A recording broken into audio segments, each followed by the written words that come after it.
जी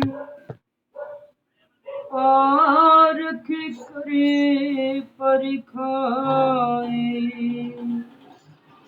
नमो नमो स्वयं तुही सर्व जल विभूषण सभी तू सर्व देव से आए।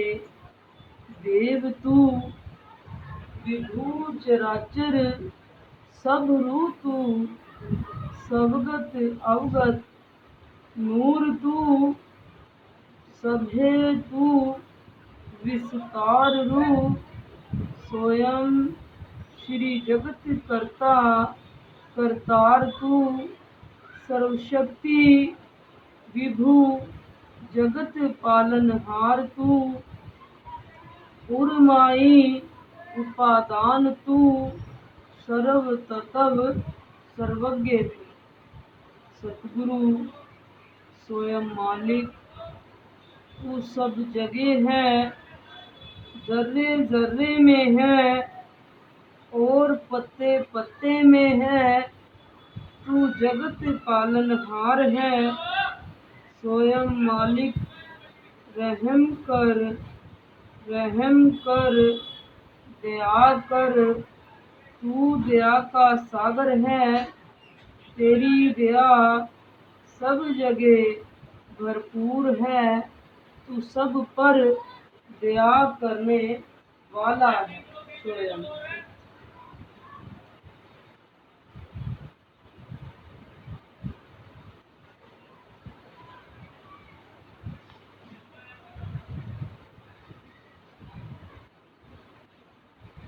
सतगुरु जी फरमाते हैं कि स्वयं मालिक की नज़र में सब एक समान है, कोई छोटा बड़ा नहीं है। मालिक ने सबको एक सार बनाया है। कम और ज़्यादा मनुष्य के कर्म से होता है। कर्मों की सही जानकारी ना होने के कारण अज्ञानी लोग संसार के स्वार्थों और मान बढ़ाई में आकर अपना सब कुछ खो देते हैं और गरीब रहते हैं। अच्छे बुरे कर्मों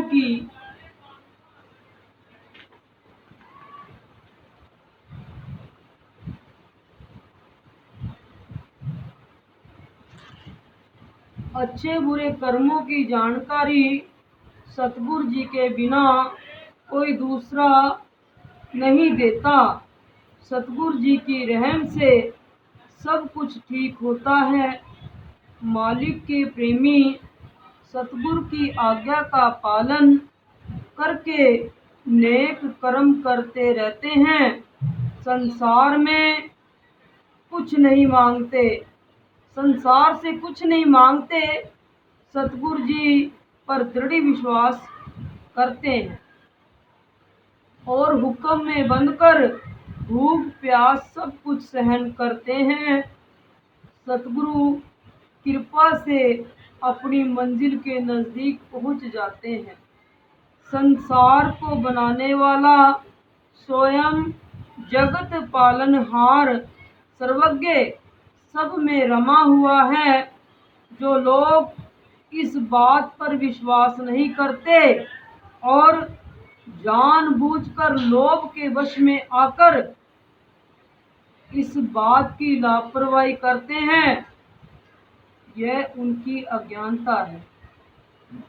अज्ञानता के भी कई कारण होते हैं।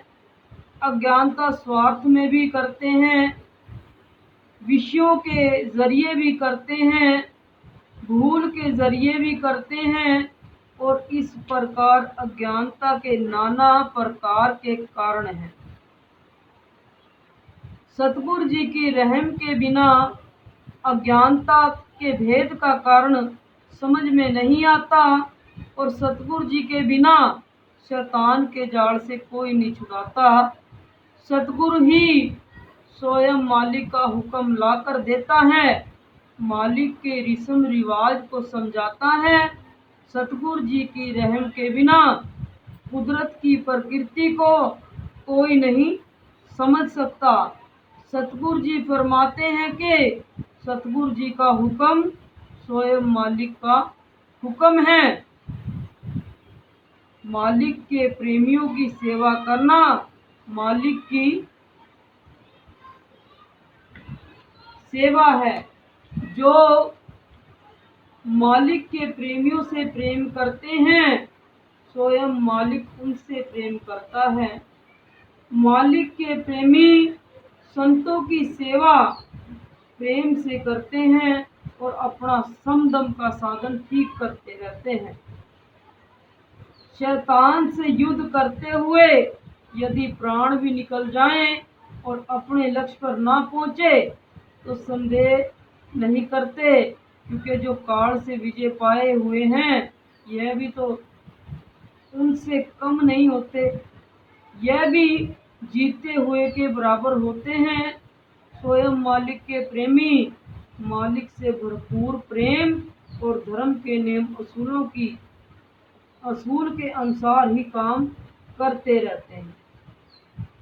सतगुरु जी फरमाते हैं कि योग आरंभ के अभ्यास और योग आरंभ स्वभाव को बदलने के लिए ही किए जाते हैं, क्योंकि दुख सुख तो संसारिक बात से संबंधित हैं।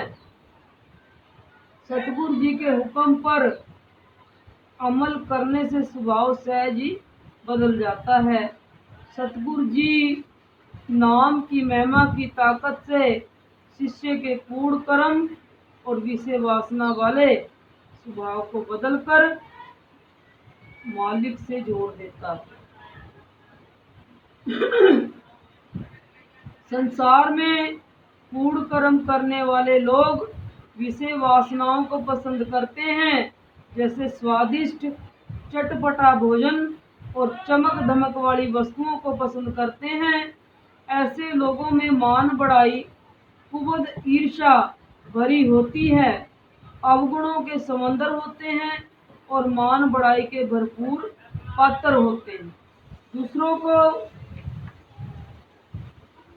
दुख पहुंचाने में अपना सुख समझते हैं और दूसरों की खुशी में वह दुखी होते हैं। ऐसे लोग अपनी मन गढ़ंत और कूढ़ कर्मों की बातों पर विश्वास करते हैं और उन्हीं बातों को पसंद करते हैं। इन लोगों में मालिक ने नाम की इच्छा प्रकट नहीं इन लोगों में मालिक के नाम की इच्छा प्रकट नहीं होती। यह लोग विषय वासनाओं को ही अपना सुख समझते हैं, कूढ़ कर्मों से ही अपना संबंध रखते हैं, इसलिए यह लोग अपने धन को संभाल नहीं पाते। शैतान इनकी सारी कमाई हुई दौलत को बर्बाद कर देता है। यह लोग स्वयं मालिक की रहम और नाम की कमाई से खाली रह जाते हैं। स्वयं क्यों खाली रह जाते हैं? जो मालिक का नाम नहीं जपते, जो